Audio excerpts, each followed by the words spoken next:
સુરતના હજીરા દરિયાકાંઠે રાધેકૃષ્ણ ગ્રુપ દ્વારા દર વર્ષની જેમ આ વર્ષે પણ બોટ પોઈન્ટ ઓવારા પર વહેલી સવારથી સ્વ ગણેશ વિસર્જન શરૂ કર્યું હતું। ગુજરાતના સૌથી મોટા ગણેશ વિસર્જન ગ્રુપના હજીરામાં શરૂ થયું છે।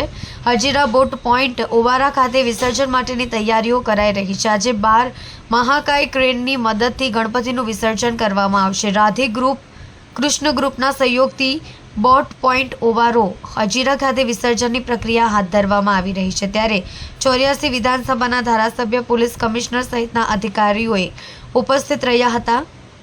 વિસર્જન પહેલા નાની બાળકીઓ અને બાળકોએ સાંસ્કૃતિક કાર્યક્રમો રજૂ કર્યા હતા। આજે હજીરા બોટ પોઈન્ટ ઓવારા ખાતે 12 ક્રેન, 12 ફોર્કલિફ્ટ, 9 સ્પેશિયલ ગેસ કટર તથા 600 સ્વયંસેવકો સાથેની ટીમ દ્વારા કાર્ય કરવામાં આવી રહ્યું છે।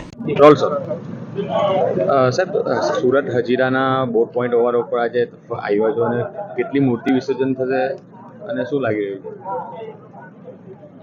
પરંપરાના ભાગરૂપે વિસર્જનના દિવસે રાધે કૃષ્ણ ગ્રુપ, હજીરાની બધી વિવિધ કંપનીઓ દ્વારા સુરત મહાનગરપાલિકાના સહકાર દ્વારા વિસર્જનની કામગીરી શરૂ કરવામાં આવતી હોય છે।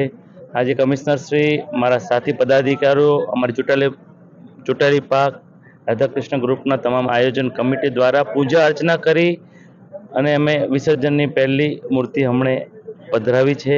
બાપાને પ્રાર્થના કરી છે અને આજે તો હિન્દુસ્તાનના ને પણ વિશ્વના સર્વાધિક નેતા આદરણીય નરેન્દ્રભાઈ મોદી સાહેબની જન્મદિવસ છે।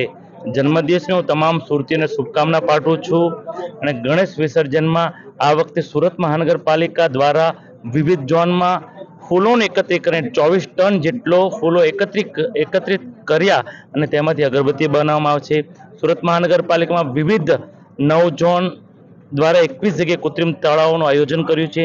ત્યાં પણ વિવિધ ડસ્ટબિન મૂકવામાં આવ્યા છે।